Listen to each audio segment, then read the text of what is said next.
Good morning.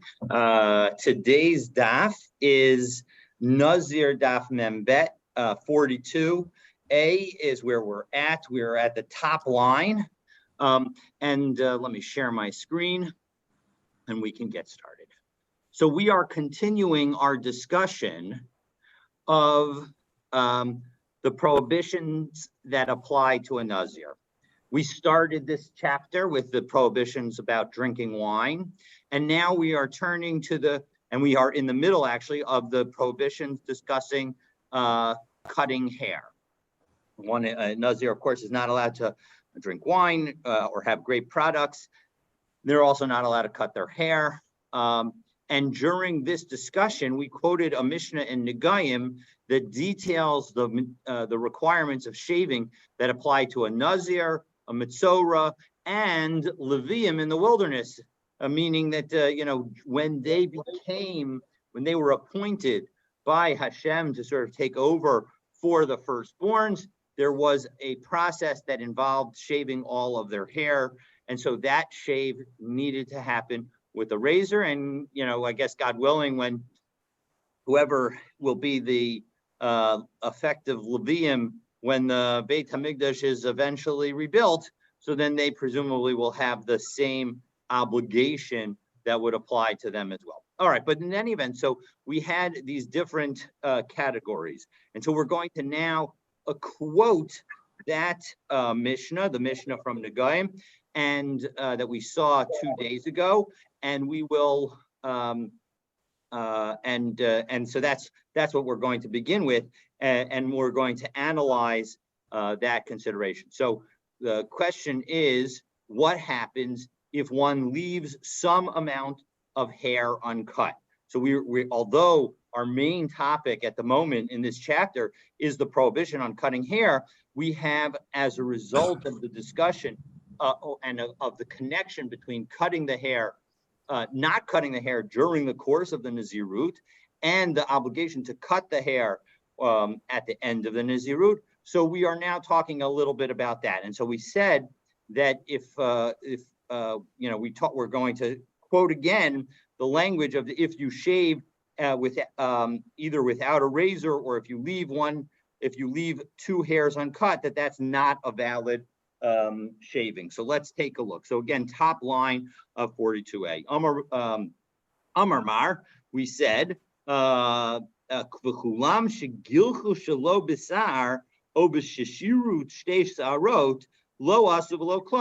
if you shave, if one of those categories shaved, meaning the Nazir at the end of his Nazirut, the Mitzorah at the end of the time that he was a Mitzorah, as he's in the process of becoming Tahor, or the Levium when they are going through the ceremony to consecrate themselves to serve in the Mishkan in the wilderness. So if they don't use a razor, or if you leave two hairs unshaved, well, then you've done nothing.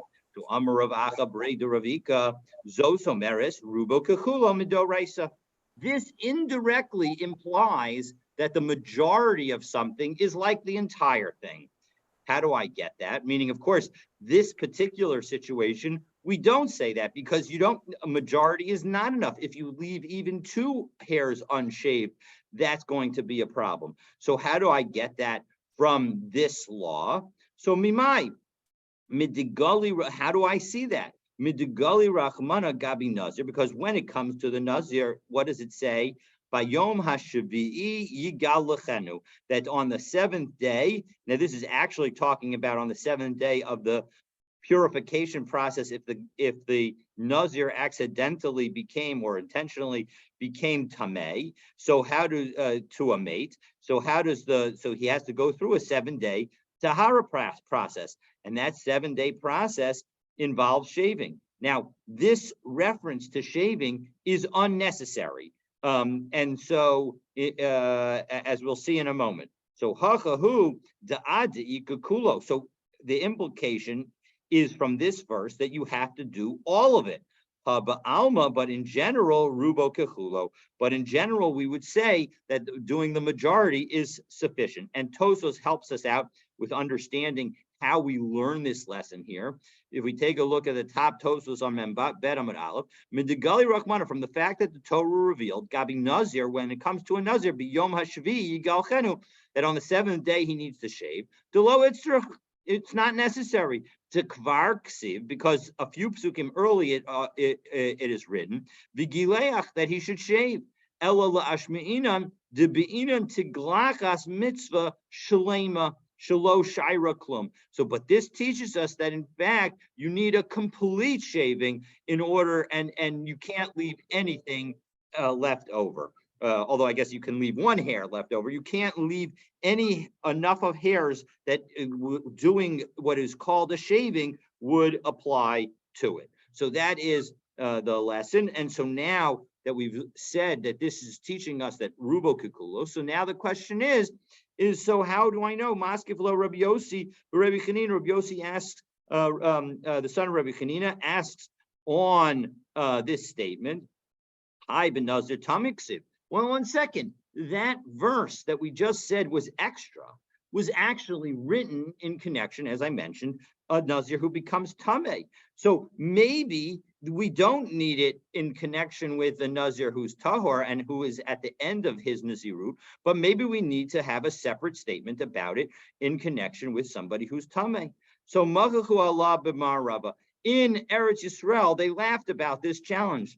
Michti, let's take a look. Nazir Tameh debita arminolan. How do I know that a Tameh Nazir, meaning a Nazir who became Tameh, when he needs to shave himself, he needs to shave his specifically with a razor? Min Nazir Tahor Yalif. We learn it from the fact of a Nazir Tahor. Well, Leise Nazir Tahor, the Leilif min Nazir Tameh. So too, we can learn from a Nazir Tahor. We can learn about a Nazir Tahor from a Nazir Tameh. So ma Tameh kishir shtei saros below klum avad. Just as the connection with a Tameh Nazir, if they leave 2 hairs unshaved, they've done nothing. So achanami kishir shtei saros below klum avad. So too, when it comes to a Nazir Tahor, a Nazir who's at the end of his period, who is of Nazirut and has not had any instance of having become Tameh. So when that person is at the end and they have to bring their karbanot and shave their head, so too there, they need to shave their entire head and they cannot leave over even 2 hairs. So boya. So now we're going to ask several, and Tosfos here, I should note that in here. So Tosfos here references, if we take a look at the third Tosfos, Machachu Allah b'ma'arava, that they laughed about this in the West, namely in Bavel. So I'm sorry, namely in Eretz Yisrael. Did I write the wrong thing here? Yes, I wrote the wrong thing. I'll have to correct it.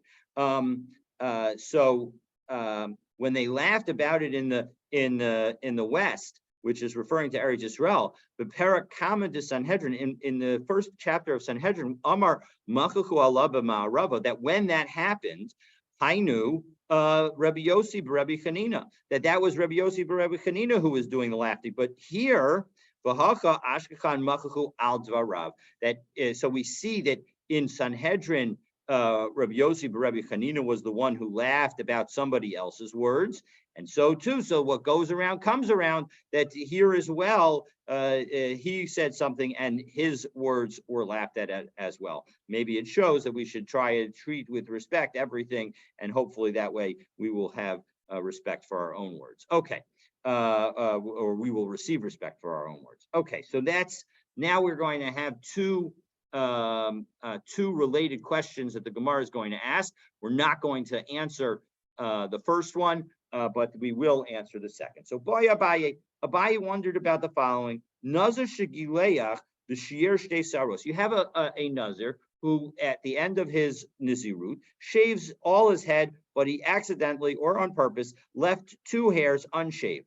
And now tzamach rosho b'chazar v'gilchan. Now the rest of his of him grew back. All that hair on his head grew back, and now he shaved those final 2 hairs. So mahu mima akve olo. Do we say that the fact that the rest of his hair has now grown out, does that prevent it from working or not?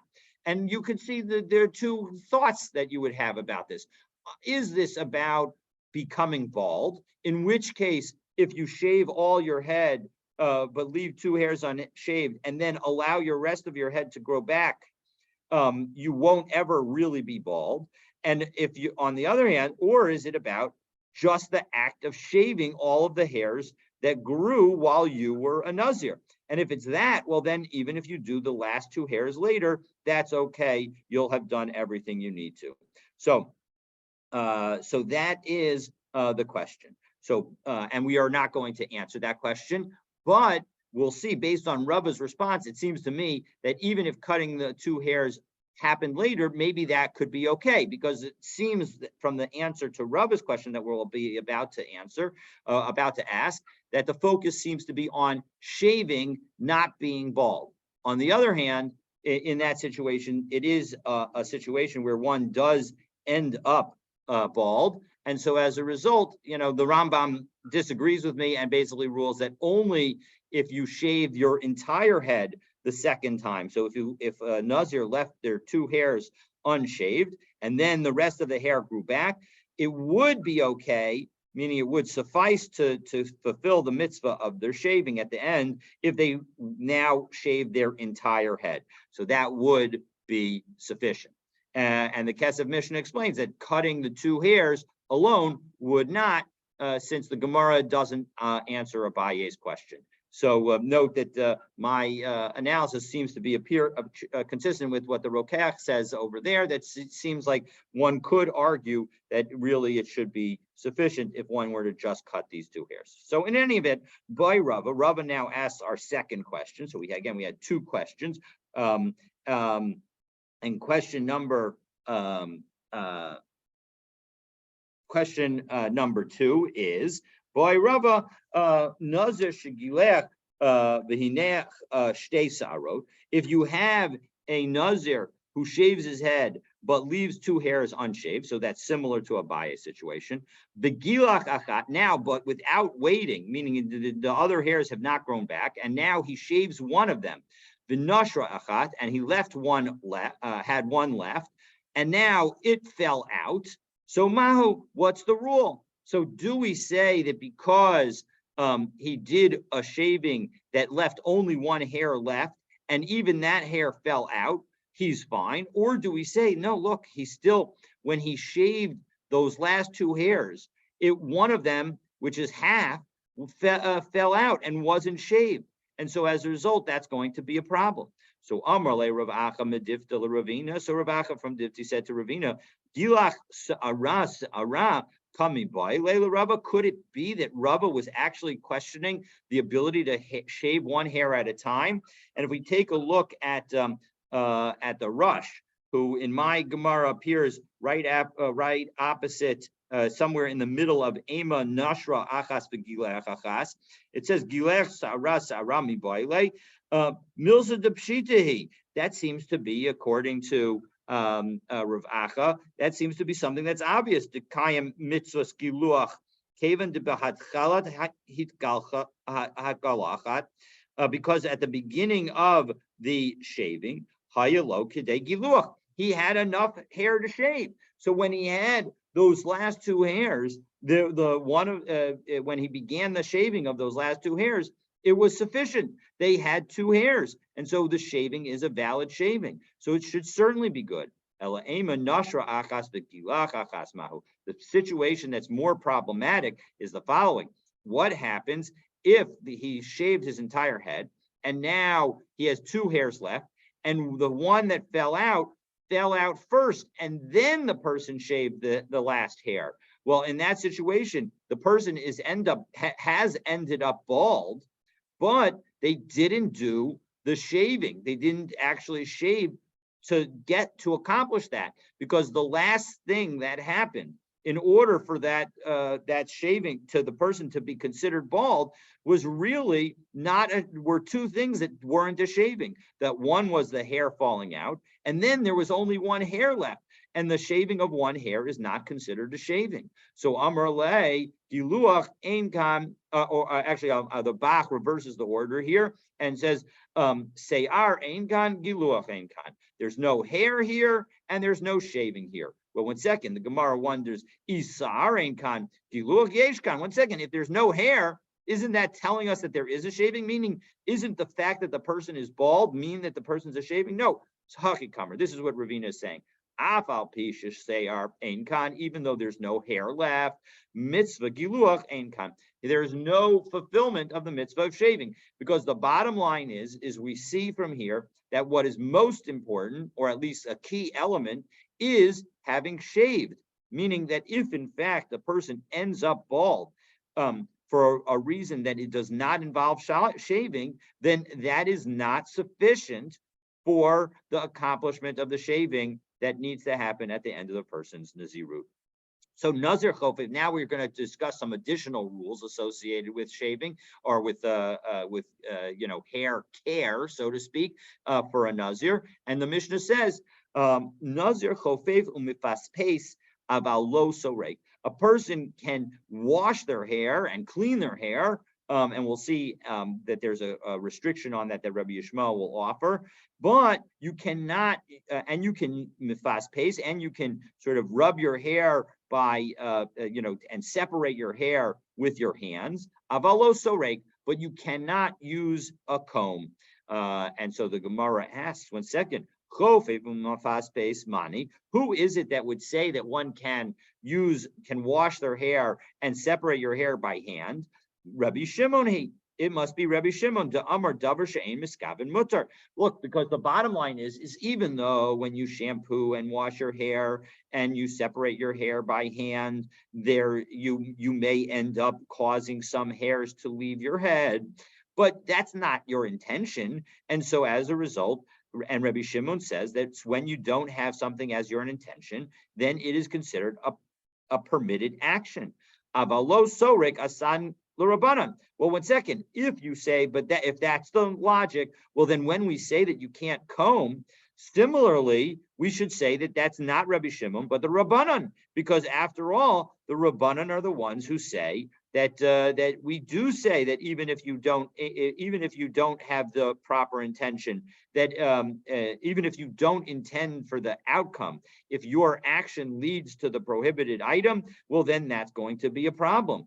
And so now we end up with Reisha Rabbi Shimon v'Sefer Rabbanan. Well, that seems odd that the beginning of this very short Mishnah with only 6 words, that the first part of it would be according to Rabbi Shimon and the end would be according to the Rabbanan. So Amar Rabba, no, Kula Rabbi Shimon, really the entire Mishnah is Rabbi Shimon.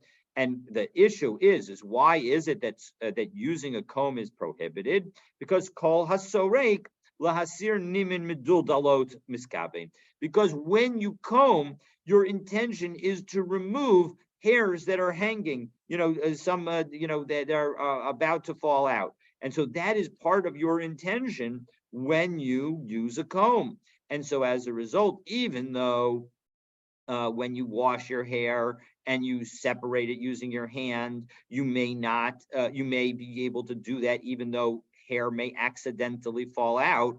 But when it comes to using a comb, that is an act with intention, and the intention is to potentially remove unwanted hairs that even if they are still attached to your head. And so that would become a problem because a Nazir is not allowed to do this. And by the way, many of these rules are also relevant on Shabbos. And so as a result, when it comes to Shabbos, it's important to have either a soft bristle brush or something that is not likely to result in hairs coming out of your head, because that is going to be a problem. All right, so Rabbi Yishmael, now the next Mishnah is really a continuation of the previous Mishnah, and it offers a differing or alternatively a narrowing opinion. That Rabbi Yishmael says, Lo yachof ba'adama. When it comes to cleaning your hair, you're not allowed to do that with dirt, with earth, because because that will cause hair to fall out. So it's not clear whether that's just so now let's take a look at the Gemara, because the Gemara asks exactly what is meant by because it causes hair to fall out. So they ask the question. So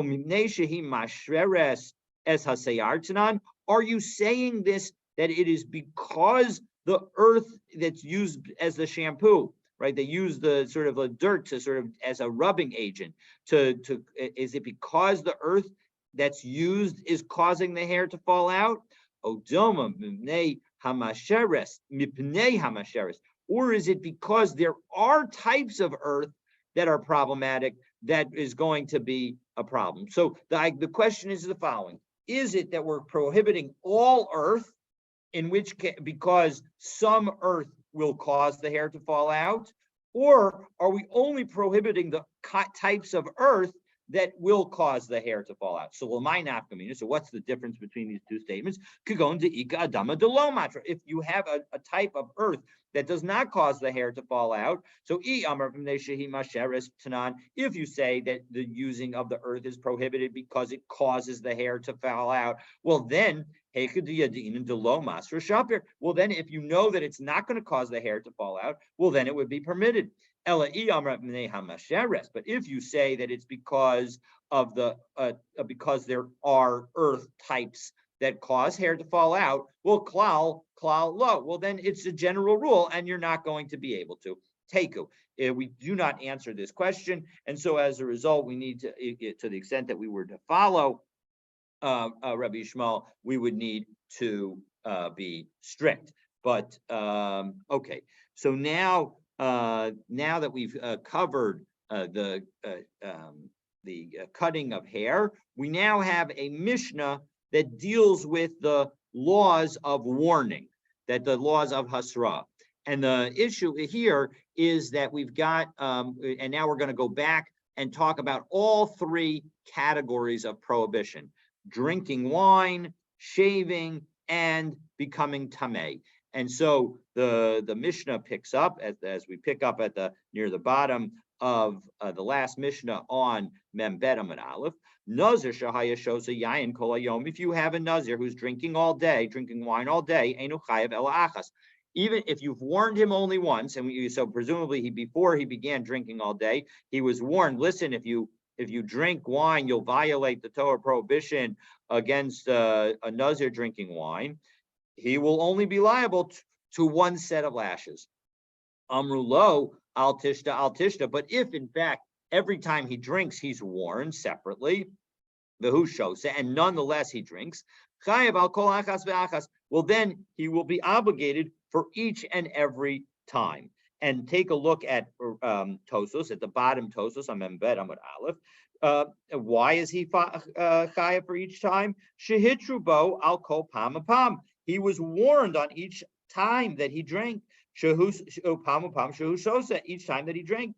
Chayav al kol achas v'achas. So as a result, he's obligated he's subject to lashes for each time. V'kamo kain tiglachas v'kain tuma k'nem farsh razal. And we will see that the same basic rule applies to shaving and to contaminating oneself. So let's take a look, and we'll see that inside. So back into the Mishnah. Haya megaleach kol hayom. So again, we're fifth line up from the bottom of the lines. First words on the line. Haya megaleach kol hayom. If the person is shaving his head all day. Again, this is in the middle of his Nazirut, not at the end. And so it's prohibited for him to do so. Einu chayav ela achas. He is only chayav one set of lashes because he was only warned once. But amrulo al tigalech. However, if every time he shaves, he's warned, don't shave, well then, v'hu megalech, and yet he continues to shave, chayav al kol achas v'achas. He's chayav each time. Similarly, and finally, hayam mitama l'mesim kol hayom. If he was tameh for, he was becoming tameh, he was contaminating himself with tuma all day. Einu chayav ela achas. He's only chayav once. Amrulo al titameh. But if in fact he's warned, don't become tameh. So v'hu mitameh, and he makes himself tameh nonetheless. Chayav al kol achas v'achas. He's chayav for each time. So now we're going to talk about the last of those three cases. Namely, what is the story in that situation? And this helps us understand why we needed all three. Because on some level, when you, let's take a look at each of them individually. So if you're talking about drinking wine, well, then clearly every time you drink wine, you have ingested more. And similar, and so your body is on some level different from when it was before. And similarly, although maybe to a lesser degree, when you shave, each two hairs that you shave could potentially be their own shaving. But when you become tame, once you're tame, you're tame. And so as a result, maybe there's no difference between the different situations. Meaning, why should you becoming tame a second time? You're already tame. It's not like you can, I mean, on some level, it's possible to become more tame, but here we're talking about a tame mace. We're talking about a situation where you already have the highest level of tuma. So how maybe you would say that in that situation, you shouldn't be able to have multiple violations. So we're going to delve into that right now. Now, as a reminder, there are three ways that one can become tame. One is by touching a corpse, and this includes touching touching a corpse or touching a sword or a metal item that touched a corpse, carrying a corpse, and being in the same building as a corpse. So those are the three different categories of ways to become tameh. And now the Gemara is going to focus on the first two on the one hand and the last one on the other hand, and suggest that maybe that if you and so let's take a look and we'll see. So Itmar, Amar Rabba Bar Amar Rav Huna. Rabba said in the name of Rav Huna, because we're going to have a debate now in what Rav Huna actually said. Mikra Male Daber Katuv Lo Yitama. That the pasuk was very full. It was very trying to be complete when it said Lo Yitama. So this is in Bamidbar Parak Vav Pasuk Zayin, where it says that that you should not contaminate himself with a relative. That a Nazir is not allowed to contaminate himself and become tameh even to a close relative. Kishahu Omer. But before that, in the previous verse, it said Lo Yavo, that he's not allowed to come to a dead person. Lo Yavo implies coming into a building. So whereas Lo Yitama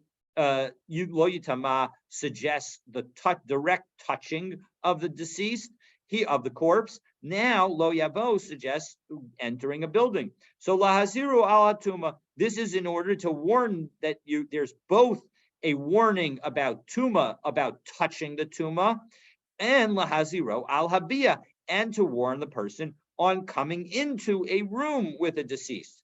Aval Tuma v'Tuma lo. But if you have two kinds of touching of a corpse, that would not result in consecutive lashes for the Nazir, but rather that would be just one violation. Rav Yosef Amar. Rav Yosef says, no, that is not in fact what Rav Huna said. Ha'elokim, by God, Amar Rav Huna, afilu tuma v'tuma. Rav Huna says that no, even if you contract tuma after another tuma, that you're going to get lashes. Da Amar Rav Huna, Nazir shahaya omid bebeis hakvaros. If you have a Nazir who is standing in a cemetery, and so as a result he has already been tameh, v'hoshitulo mesu umeis acher. And then they connect him to his own relative and the body of his own relative or another relative, v'nagabo, and he touches it, chayiv. He is chayiv for becoming tameh. Well, amai hamid tameh v'kayim. He was already tameh for standing in a cemetery. Elav shmami no amar Rav Huna afilu tuma v'tuma. So actually, really, even if you become tameh through the same process a second time, then you will become you will have separate lashes for it. Now, Esvei Abaye questions Rav Yosef and tries to support Rabbah by saying the following: we have a brisa, Kohen shahayalo meis munach al ksefo. If you have and by the way, there are two people in Judaism who are liable for becoming tameh. One, of course, is the Nazir. That's our main topic of this entire Masechet. But now we highlight the fact that Also, a Kohen is not allowed to come into contact with a corpse. And so as a result, we bring a brisa from a Kohen situation, and we presumably say that it would also apply to another situation. So Kohen shahaya lo meis munach al ksefo, you have a Kohen who has a corpse on his shoulder, meaning he's carrying it. V'hoshitu lo meisu umeis acher v'nagabo. And now somebody brings him a relative's corpse or somebody else, some other corpse, and he touches that. I might have thought that he would be liable for touching the second corpse. He's not going to profane. Meaning it's somebody who is not somebody who's already profane. Meaning here we have a Kohen who's already tamei. So this Kohen is already tamei, and maybe that's why he is not going to be considered to have violated the prohibition. So this brisa seems to suggest that actually Rabbah is right, that once you become tamei, then any further tuma is not going to, through touching, is not going to trigger an additional liability. So Amar Le, Rav Yosef responded to Abaye, no, v'tikshe lach masnizin.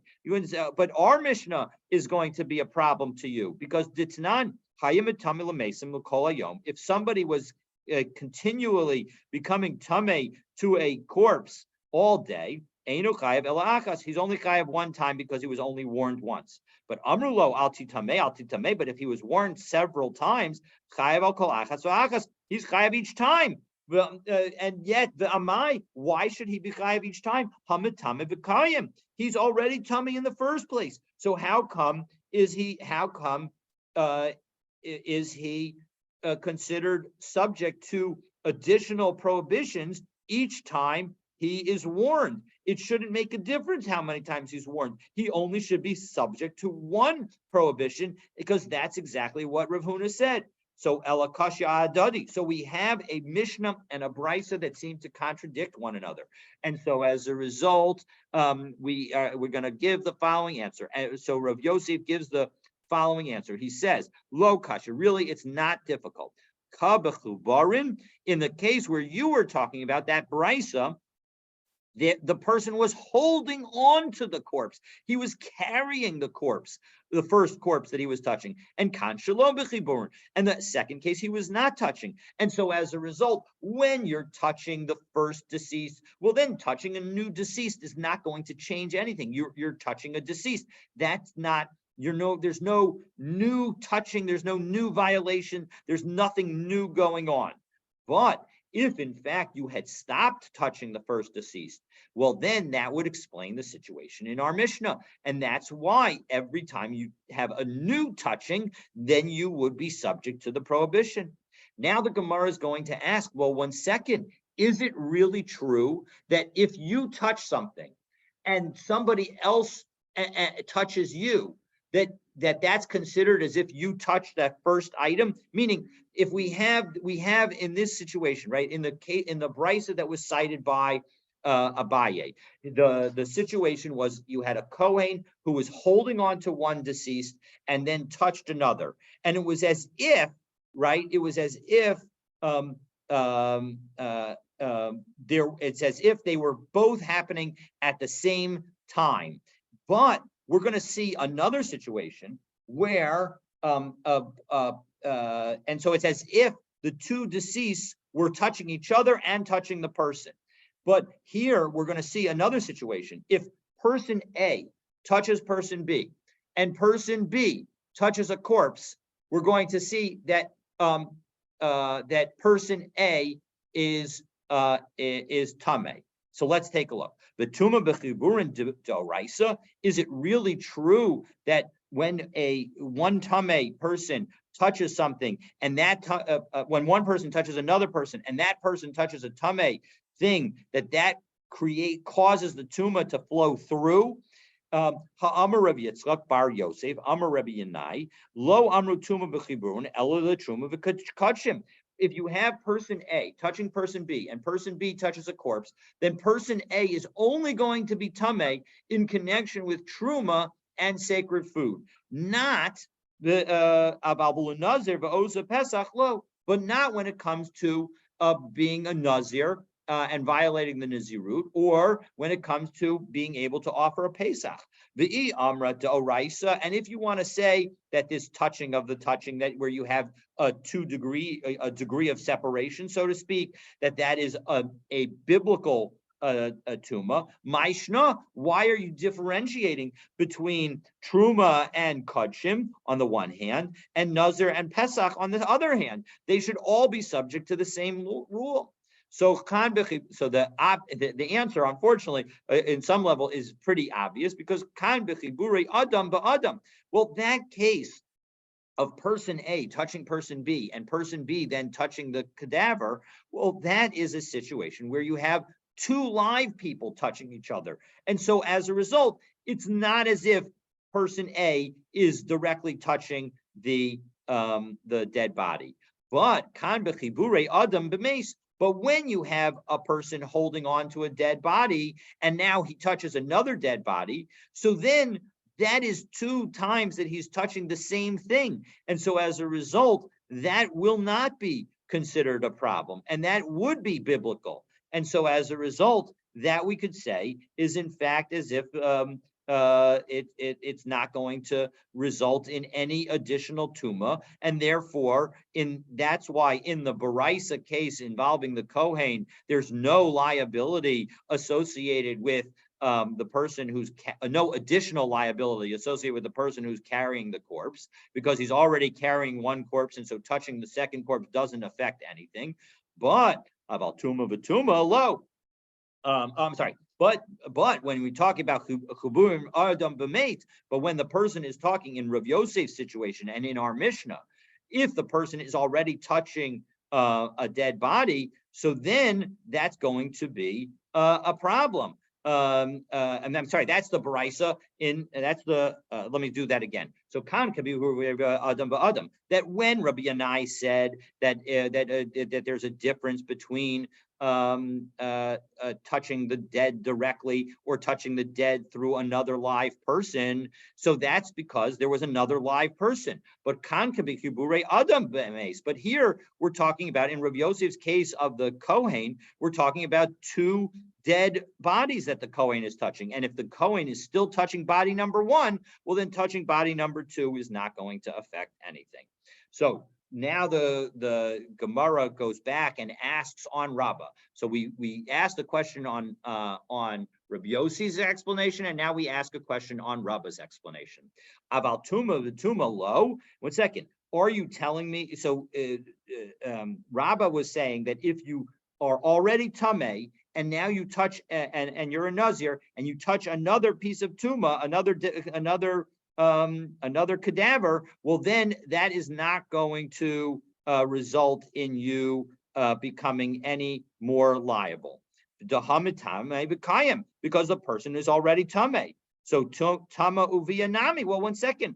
You said, Rabbah, that when it comes to tuma and then entering a room with a corpse, that you would get two separate sets of liability. But in the situation where you're already tameh, what have you done? Even when you go into the room, you might have created a different version of tuma, but you're still the same tameh. There's no difference in the level of tuma.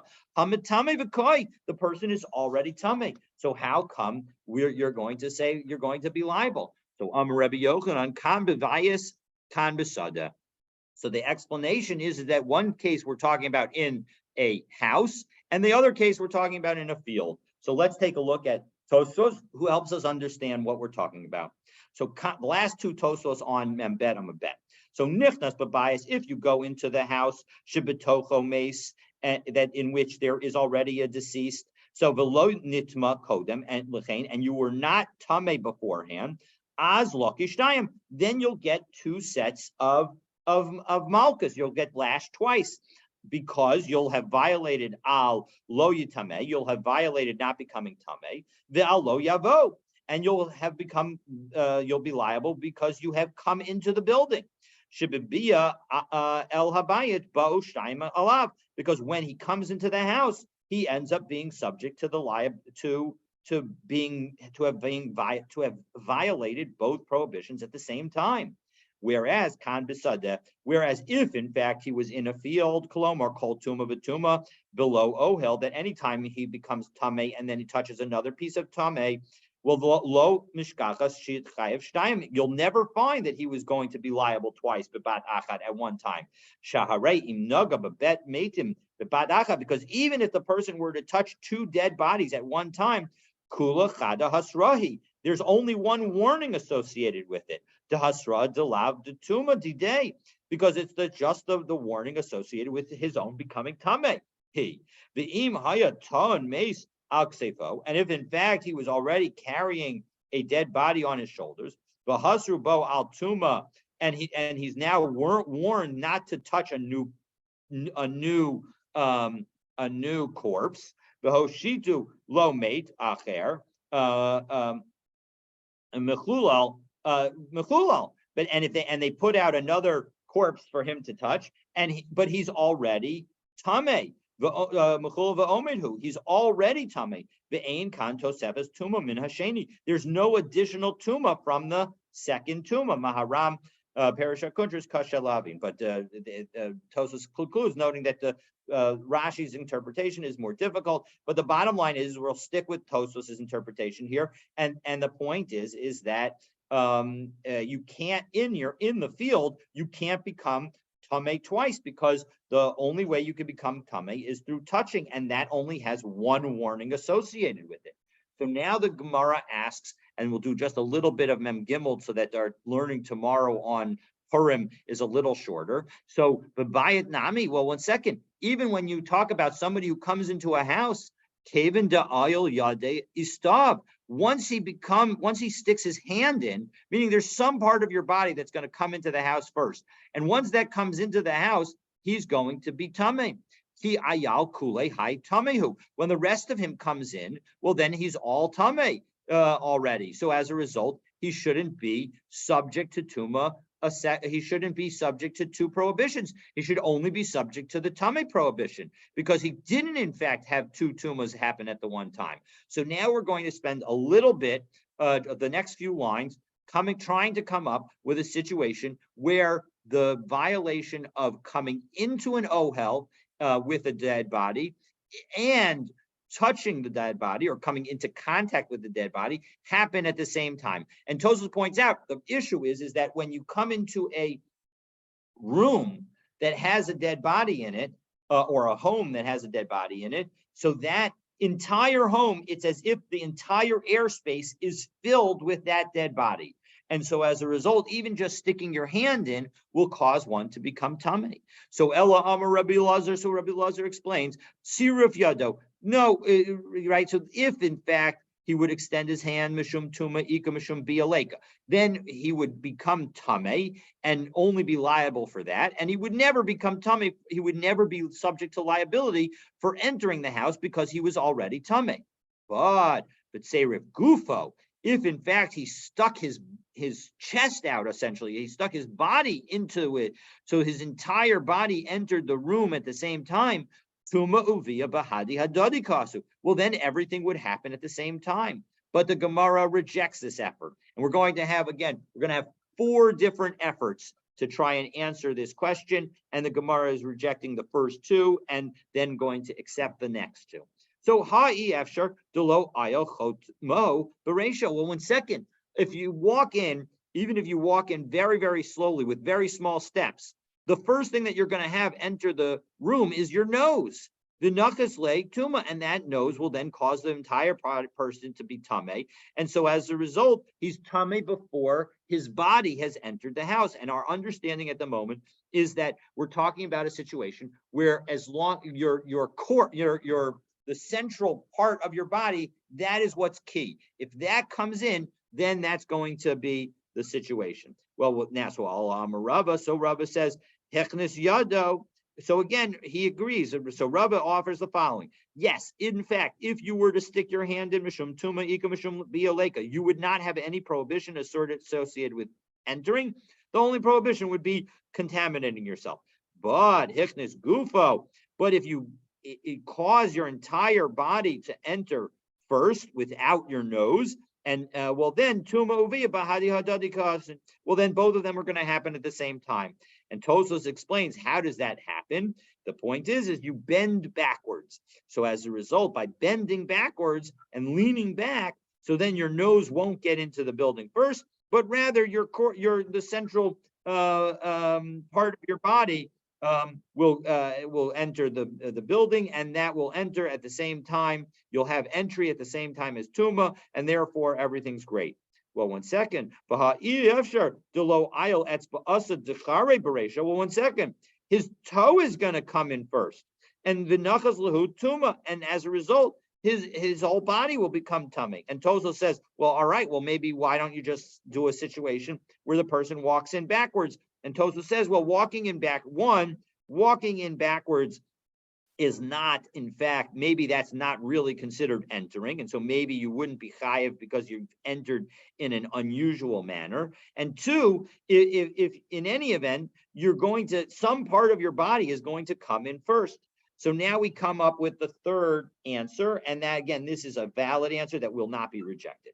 Ella Amar of Papa Kigon Shenichnas Bishida Teba Umigdal. The person comes in a box, some kind of box, whether it's a carriage, a trunk, a closet, whatever it is. Ubacha Beiro, Ufara Alab as Amaziva. And then the person comes in and removes the roof of it. And so as a result, the roof has come off, and now the person has the tuma ubiya bahadi adadikasin. He becomes tummy at the exact same time. And Tosfos points out here in the Kagon Shenichnas Tosfos that we need to say Sarach Lomar Dehu Misayeya, that the person who's inside the box helps out in making the box open, because Lahaser Hamaziva, he has to help in removing the roof, because the Habahasra Bo Lamalkos Iri, because we're talking about a situation where the person is going to get Malkus. So he needs to have done some action. So that's answer number 3, and we do not reject it. So that's one way of dealing with it. And another way, Mar Baravashi Amar could go into Ayel Kishu Goses. Well, the whole situation could be that the person comes into the house when the one who is going to be deceased is not yet deceased. So as a result, he's about to die. He's a goses. That's a term that is used for somebody who is about to die, who's potentially in the throes of death. The nafek nishmasei adi Yosef. And now after he's come in, so then the person dies. The tuma uvia bahadi adadi kashin. And so as a result, we have both the tuma and the entry happening at the exact same moment. So now that we finally came up with that situation, so we've now resolved both Rabbah. Rabbah says that according to Rav Huna, there's only one opportunity to be subject to each type of liability, one for entering and one for touching. And you can only get 2 if they happen at the same time. Whereas Rav Yosef said no, like our Mishnah, you can have multiple liabilities, and as you get for every single time, as long as each time there's a separation between touching item number 1 and item number 2. And so tomorrow, now that we've talked about goses, we'll deal with some of the laws associated with somebody who is unfortunately about to die. What time tomorrow, Rabbi? We'll do it at the same time, 7:45. Gotcha. See you then. Have a wonderful day. Thank you. And a freilich and Purim. Yes, thank you.